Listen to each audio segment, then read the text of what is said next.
Hello everybody and welcome to In the Chair again, and we're all back here and we're all really cute and sweet and nice, and we've got the darling Keri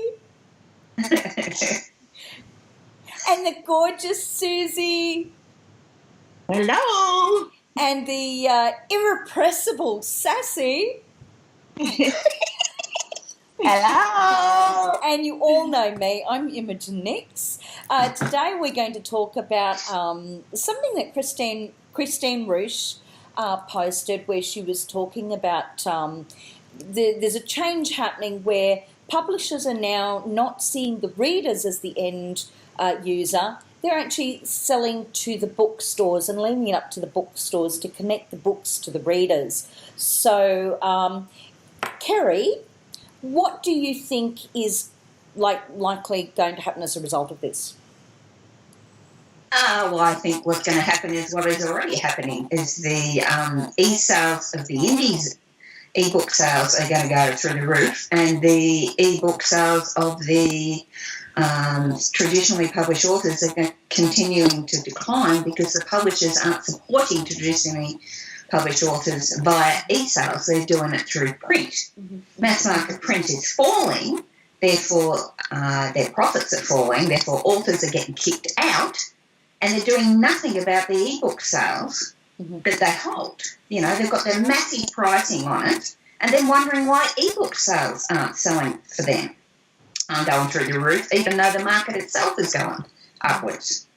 Mm-hmm. So, yeah, I think it's something that's always happened, and it's going to be a major problem for us still for a long time to come. Okay. Suzi, what's your take on it? When I read that, I wondered if this is just another cop-out of the publishers of getting out of doing any marketing at all for the book. A cheap excuse to say, well, we don't have to do anything, now it's up to the bookshops. So they can find the readers, they can do the marketing, they can spend the money on promotion, and we'll just sit back now and keep trimming corners and satisfying our board that we're saving money. So and no one's actually winning because they're saving money, but it doesn't help as Keri said, their e-book sales prices are going up and no one's buying them. So who's being helped? The bookshops alone are going to have to try and sell the print versions. Mm-hmm. I can't see anyone winning. Sassy? I agree with the ladies, of course. I can see from a business sense, being an author, from a business sense, why the publishing houses are doing this. It's a massive money saver. They're not having to spend the time, effort, and all that in the advertising aspect of building up that readership. Mm-hmm.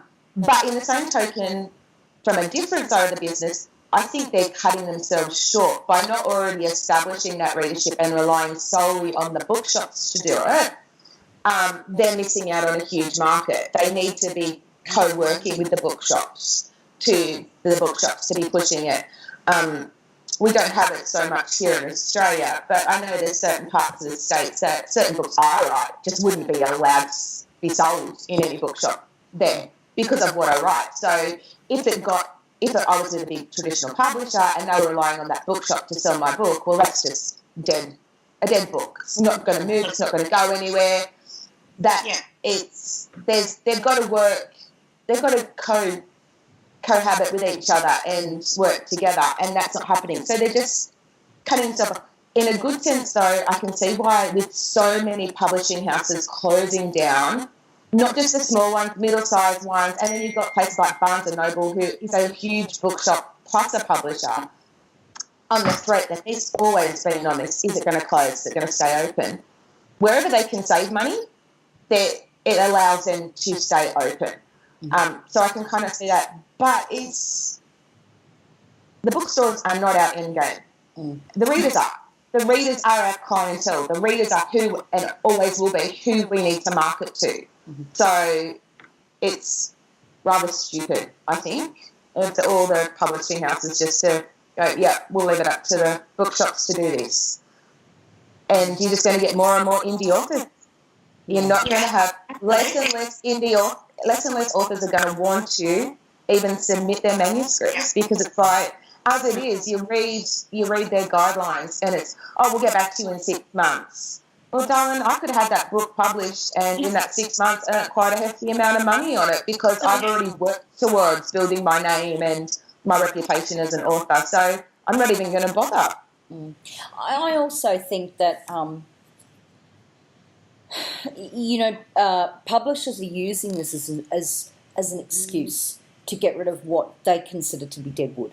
And particularly, I mean, like they want people that are already established. They're not looking for people that are just starting out as a general rule. Now, from time to time, you're going to see that. I mean, we see it in the marketplace, but I do wonder if it's not, like if you don't hit some sort of a bestseller list straight up, we're not going to recontract you, or we're going to get rid of you. Can I comment to that? Absolutely.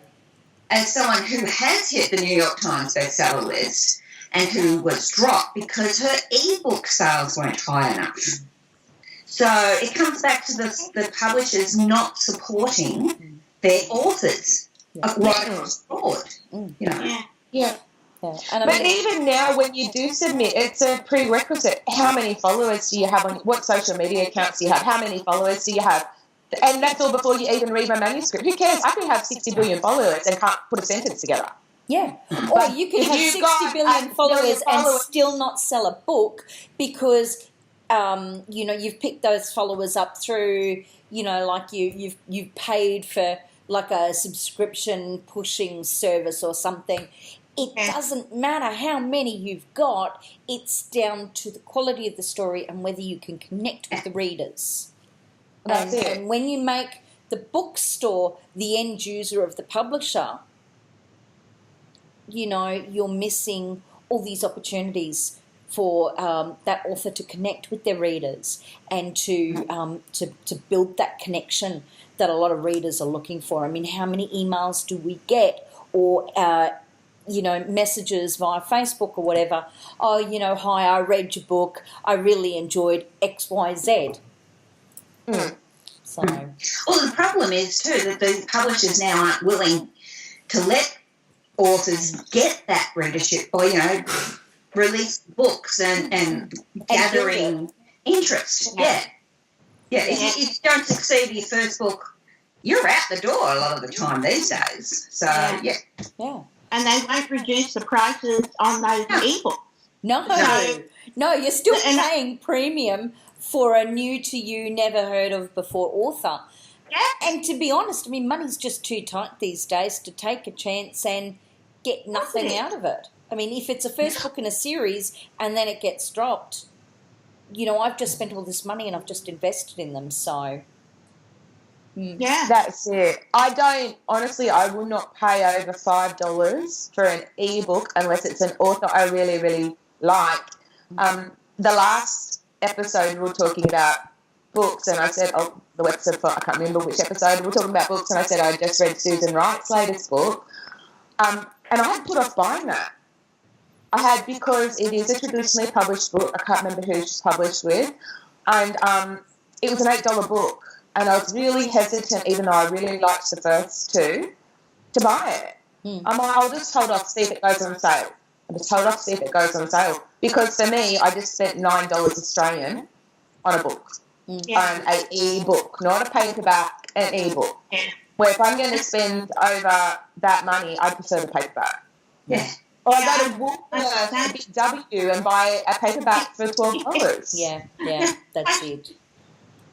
And all the historical authors that I used to buy and automatically read every book, because of sort of medical reasons, I mainly just read on my Kindle now, and I'm not going to pay $18.99 for an ebook. No. Yeah. No. I don't care. For that kind of money, I want to have it on my shelves forever. Yes.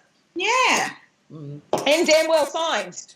And that's another thing that you're not seeing as much of is in bookstore. Someone say the bloody word for me. In bookstore signings. Yeah. Don't want to work well, there. now that's an interesting thing because I actually did see a post on that the other day, and the lady whose blog I was reading, and I actually can't remember whose it was, and they were saying they went into a bookstore and there was this guy and he was sitting there and it was a bookstore signing and there was No one. No one. Yeah. I mean, and you feel so sorry for the poor, author sitting there at a desk, feeling like an idiot because no one turned up. But, I mean, yeah, I think it's the same thing, is because the publishers are just pushing everything out to the bookstores, the opportunities again to connect are limited. It's only going to be those who read that type of book from that particular bookstore are going to turn up, and I think that's why there aren't so many in-bookstore signings anymore, is because it is being propelled by the changes in the book world. And the lack of promotions by those publishers. Yeah. Yeah. Yeah. Yeah. Okay, ladies, well, thank you again for your time. We've had a lovely time. We've giggled and laughed, righted all the wrongs of the book world. And on that note, we're going to sign out and say we'll see you again. So it's goodbye from me and goodbye from... Bye. Cheers. See you next time. Bye. Bye. Bye.